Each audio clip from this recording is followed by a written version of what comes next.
Il y aurait beaucoup à dire sur la marche selon l'esprit. Il y a cet esprit doux et paisible, 1 Pierre 3,4. Puis, il faut apprendre à ne pas agir sans être en comparaison avec le Saint-Esprit. Vous pouvez discerner instantanément quand vous parlez par votre intelligence, par vos facultés mentales, et non dans l'esprit. Bien des gens tiennent de superbes réunions bibliques, mais elles sont mortes à moins d'être vivifiées par la puissance du Saint-Esprit, agissant dans votre esprit.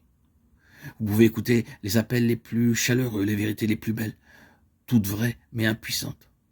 Hélas, ceux qui parlent ne se rendent pas toujours compte que la vie n'y est pas et que ce ne sont que des productions purement mentales. Il vous est possible d'expliquer la Bible de telle façon que vous n'exposiez qu'une suite de vérités mortes, parce qu'elles viennent uniquement de votre lumière intellectuelle. Si au contraire ces vérités viennent par votre esprit à travers vos facultés mentales qui ont été épurées et vivifiées, alors il y a la lumière et la vie. Mais si elles viennent uniquement de votre intelligence, sans passer par la lumière de votre esprit, elles sont inutiles et ne serviront pas à nourrir ceux qui les attendent ardemment. Rappelez-vous que ce n'est que par l'expérience personnelle que vous réaliserez la vérité, car les théories sont vaines. Quelque vraies qu'elles puissent être, vous connaîtrez la puissance d'un texte en l'éprouvant, en le vivant. Dans Éphésiens 6, Paul nous exhorte à être forts dans le Seigneur et par sa force toute puissante. Nous avons besoin de force, car souvent nous ne pouvons presque plus résister. Il faut que nous soyons forts. Comment arriverons-nous à être fortifiés en esprit? Paul nous le dit, puissamment fortifiés par le Saint-Esprit dans l'homme intérieur. Éphésiens 3,16.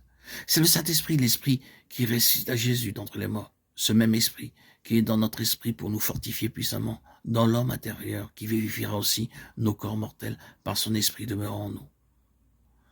Remarquez encore comment Paul parle de l'Esprit comme d'une partie distincte de l'âme et du corps. Dieu que je sers en mon esprit, Romains 1,9, afin que nous servions Dieu dans un esprit nouveau et non point selon la lettre qui a vieilli, Romains 7,6. Il écrit encore aux Corinthiens qu'il était absent de corps, mais présent d'esprit, à Corinthiens 5,3. Vous et moi, vous et mon esprit étant assemblés avec la puissance de notre Seigneur Jésus-Christ, 1 Corinthiens 5,4. Ceci nous décrit l'esprit de communion intime avec Dieu et avec les enfants de Dieu, dans l'esprit, combattre avec un même esprit, Philippiens 1,27. Telle est l'union que Dieu demande, une union d'esprit à esprit parmi son peuple, afin qu'il soit un, se tenant ferme contre l'ennemi dans la sphère spirituelle.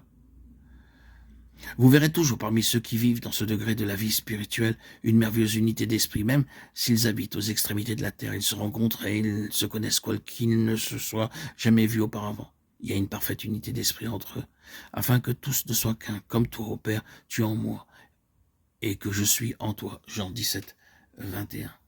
Telle est l'unité de l'esprit en Dieu.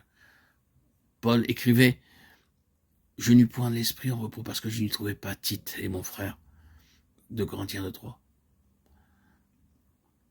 Vivez-vous selon votre âme ou selon votre esprit? Ceux qui vivent selon la chair sont ceux qui, en pensée et en acte, vivent selon les affections de la chair, tandis que ceux qui vivent selon l'esprit pensent aux choses de l'esprit. La vie de l'esprit, la joie de l'esprit, l'impulsion de l'esprit, la liberté de l'esprit. Car l'affection de la chair donne la mort, mais la pensée de l'esprit produit la vie et la paix. Les deux sphères sont clairement dépeintes.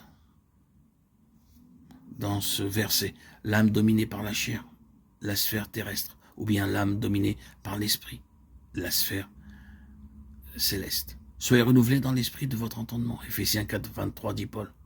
L'entendement, qui est une partie de l'âme dominée par l'esprit, doit devenir spirituel.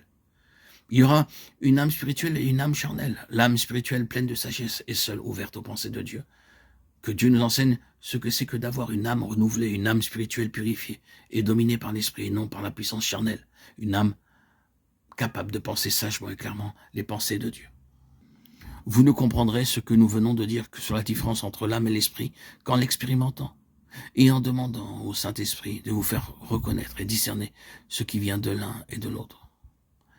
Qu'il daigne nous conduire jusqu'au plus haut degré de cette vie de plénitude selon l'Esprit à laquelle nous pouvons atteindre.